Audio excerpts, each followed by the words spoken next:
तो अब हम इंडिया में रहते हैं तो हम सबको पता ही है कि यहाँ क्या ही होता है। तो लिविंग इन इंडिया और फिर जो लड़कियों के साथ होता है उसे इग्नोर करना इज लाइक इम्पॉसिबल। तो बस कुछ उन्हीं सब चीज़ों को देखकर फर्स्ट पोइट्री मैंने कुछ उसी पर लिखने की कोशिश की है।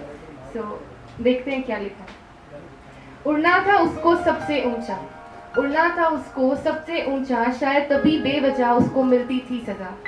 घुटकर जीने वाली जिंदगी उसको गवारा ना थी, घुटकर जीने वाली जिंदगी उसको गवारा ना थी, शायद तभी वो बेहुदा कहलाने लगी।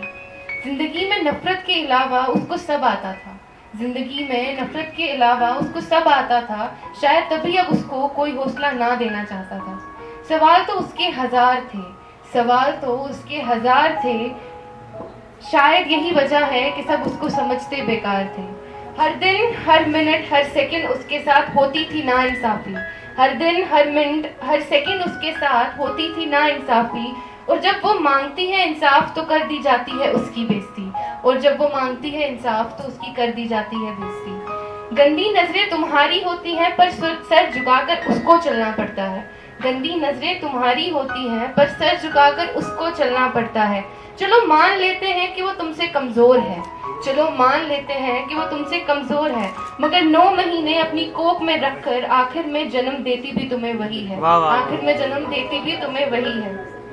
हमेशा गुनाह करने के बाद तुम कहते हो कि गलती तुम्हारी नहीं उसके लिबास की थी, हमेशा गुनाह करने के बाद तुम कहते हो कि गलती तुम्हारी नहीं उसके लिबास की थी।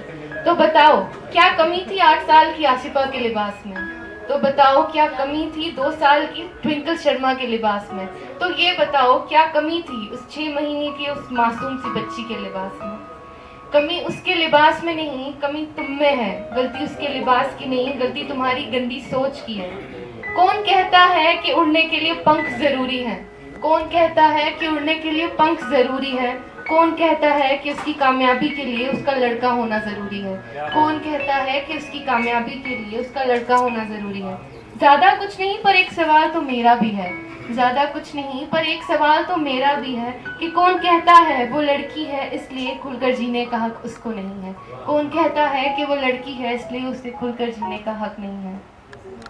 और मतलब इट्स लाइक इनकम्प्लीट अगर प्यार मोहब्बत की बात ना हो कभी कभी थोड़ा इस महफिल में बैठकर। तो एक पोइट्री है जो कुछ it's like love at first sight कुछ होता है, जो अगर कोई जो मानते हैं तो उसी पर कुछ लिखा है।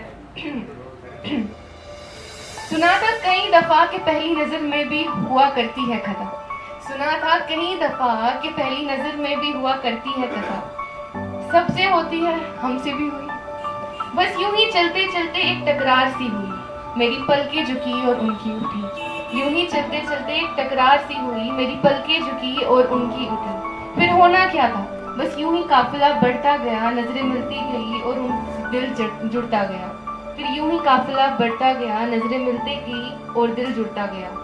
वो उनकी छुप छुपा कर सिर्फ मुझे देखने की वफा, वो मेरी नजरों से नजरें मिलने पर उनकी खो जाने की अदा, वो धूप में मुझे अपना साया देना, वो छाँव में मुझे धूप का एहसास दिलवाना, वो मेरी हर गलती को नजरअंदाज करना, वो मेरे गुस्से को भी प्यार समझकर दिल से लगा लेना। सब समझती हूँ मैं, सब समझती हूँ मैं, बस कहती नहीं हूँ क्योंकि डरती हूँ मैं।